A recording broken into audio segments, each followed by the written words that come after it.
Bonsoir à toutes et à tous. Merci pour ceux et celles qui ont rejoint le groupe Les Chevaux dans notre vie. Vous êtes toutes et tous le bienvenu dans ce groupe pour partager, bien sûr, commenter, donner vos avis, vos conseils.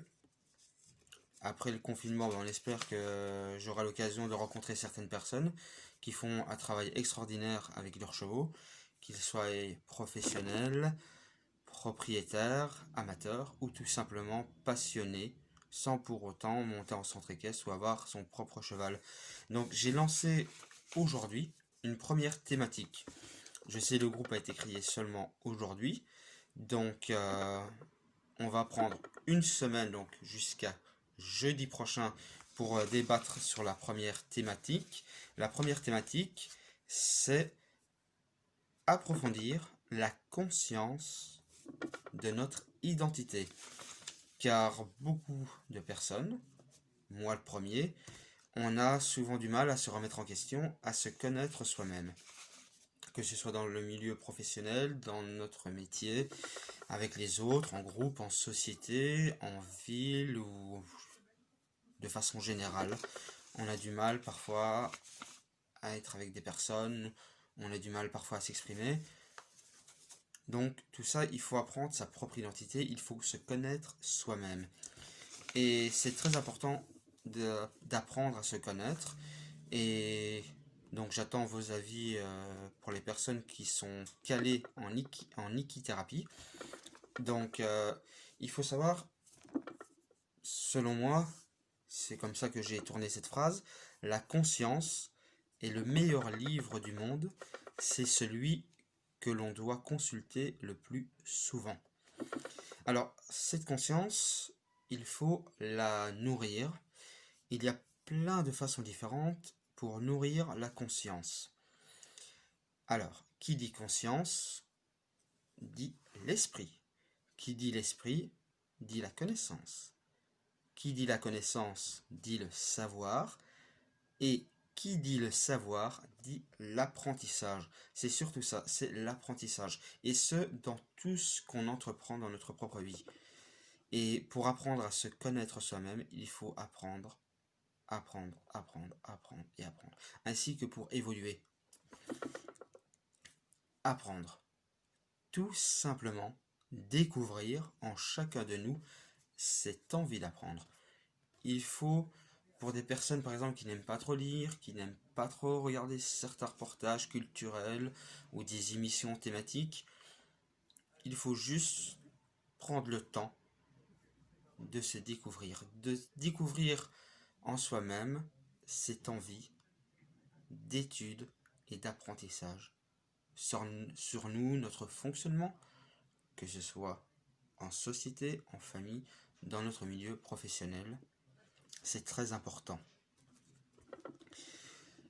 Et alors, au tout début de cet apprentissage, donc se connaître soi-même, c'est très important, pour qu'ensuite, seulement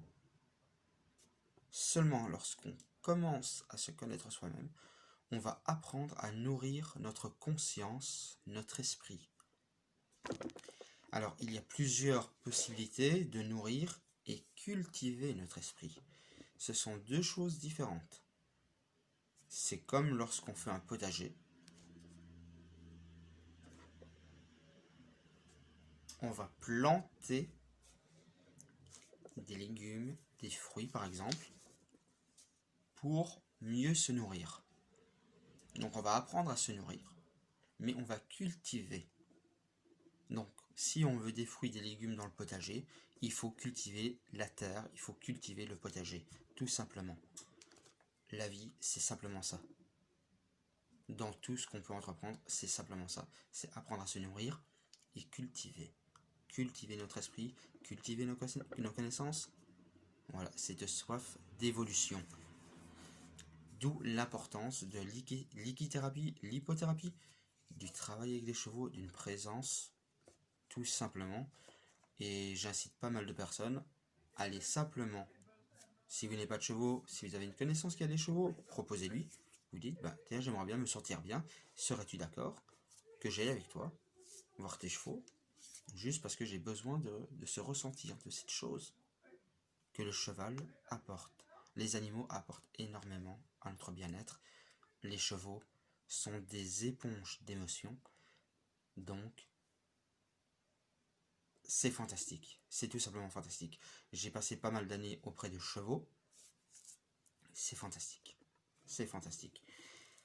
Alors j'ai retenu, pour nourrir cette conscience, cet esprit, j'ai retenu, et peu de personnes le font, certaines ne le font pas du tout, ou n'ont pas cette envie, d'accord? C'est vrai qu'en rentre du boulot le soir, on n'a pas envie d'étudier ou de lire.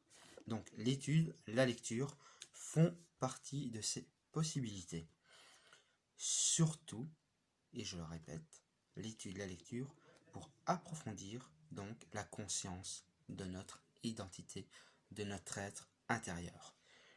Donc à partir de ce commencement, on va pouvoir faire un travail sur soi-même, on va pouvoir évoluer, continuer à apprendre, continuer à cultiver grâce à la sensibilité du cheval, de sa perception des émotions, de son ressentir, de son écoute, mais surtout ce travail, cet accompagnement qu'il va faire petit à petit avec nous.